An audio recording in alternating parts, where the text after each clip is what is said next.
تعلمون، وهذه النتيجة صدمت البعض. خرجت مظاهرات عديدة خاصة في مدن الجنوب، وهذه المظاهرات يعني أدت إلى أعمال شغب. بطبيعة الحال أنا أتفهم مشاعر الذين صدمتهم هذه النتائج. أنا أعرف أنه حق التظاهر السلمي حق من حقوق المواطنين. أنا أعتبر أنه هناك وقعت فعلا خروقات عديدة التي أثارت غضب المواطنين، لكن هذه الخروقات أنا قررت أن سنعرضها على الرأي العام وسنعرضها على الهيئة العليا للانتخابات، لكن نريد الإسراع في تشكيل الحكومة ونريد أن تستقر تونس، وبالتالي فإننا لن نذهب إلى المحاكم، لأني أنا هاجسي الأول هو الاستقرار، وهاجسي الأول هو أن تكون لتونس حكومة يعني تبدأ تشمر عن ساعدها باش تبدأ تخدم في أقصى قدر من السرعة، لأن المشاكل متراكمة وإحنا بحاجة إلى الاستقرار. هذا الاستقرار لا يكون إلا بتهدئة الخواطر، وبالتالي فإنني أتوجه بنداء حار إلى كل المواطنين والمواطنات خاصة في الجنوب بأنه هذه قواعد اللعبة الديمقراطية، يجب أن نحتكم إلى الصندوق، وهذه أول تجربة ديمقراطية حرة في بلادنا، ما يلزمناش نفسدوها بأي نوع من أنواع العنف أو أي نوع من أنواع الرفض لنتائج الصندوق. وبالتالي مرة أخرى أتوجه إلى أهلي وأحبائي وأصدقائي ومناصري أن المصلحة العليا للبلاد تقتضي اليوم أكثر من أي وقت مضى التهدئة.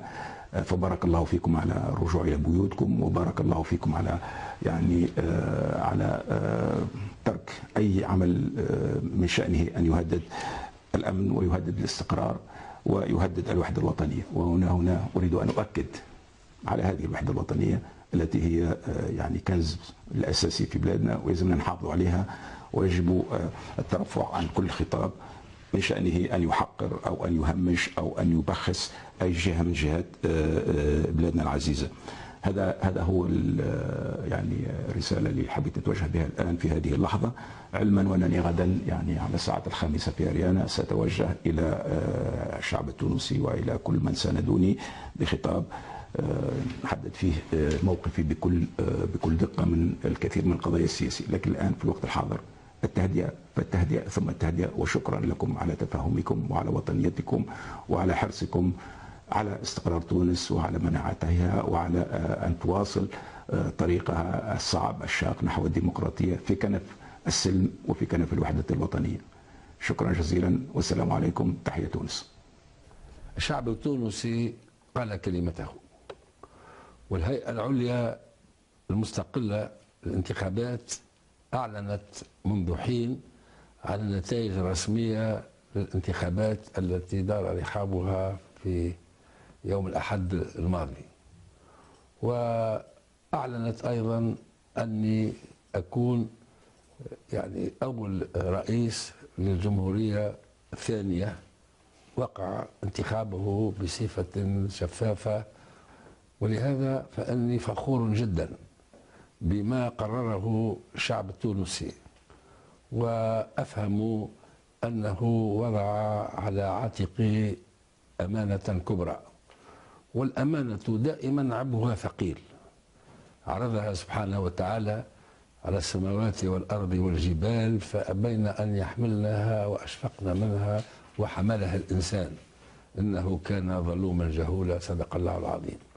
وقد أتحمل هذه الأمانة عن طيب خاطر وعن وعي بثقلها وبمستلزماتها، وأدعو الله أن يوفقني حتى أكون عند حسن ظن الشعب التونسي الذي وضع ثقته فيه.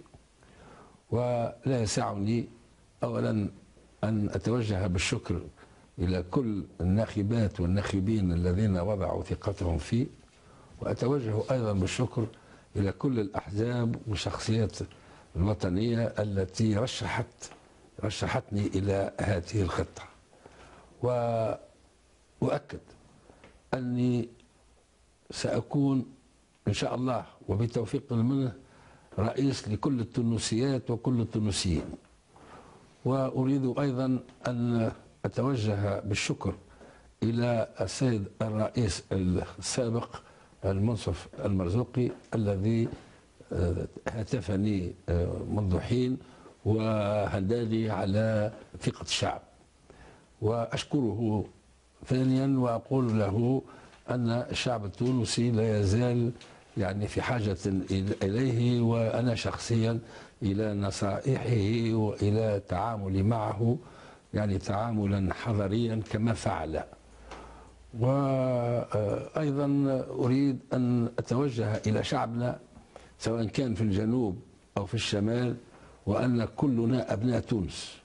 وبلغني يعني شيئا أسفني يعني كثيرا هو ما وقع الآن يعني في بعض المناطق في جنوب تونس، وأعتقد أن هذا لا موجب له، ولربما وقع تحريكه من أيادي خبيثة.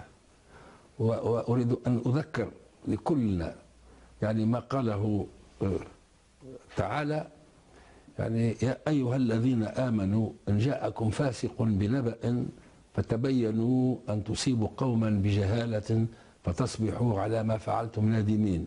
ولهذا أنا أتوجه بنداء كما سبق للدكتور المنصف المرزوقي أن توجه بنداء مشكور إلى كل أبنائنا في الجنوب، حتى نبتعد عن كل هذه التفاعلات التي لم يبقى لها موجب، والحملة الانتخابية انتهت منذ مدة، ولابد أن ننظر جميعا إلى المستقبل. نوجه تحياتنا أخرى لشعبنا، تحيات إكبار واعتزاز وتقدير، وإن شاء الله نكونوا عند حسن الجميع، والله ولي التوفيق.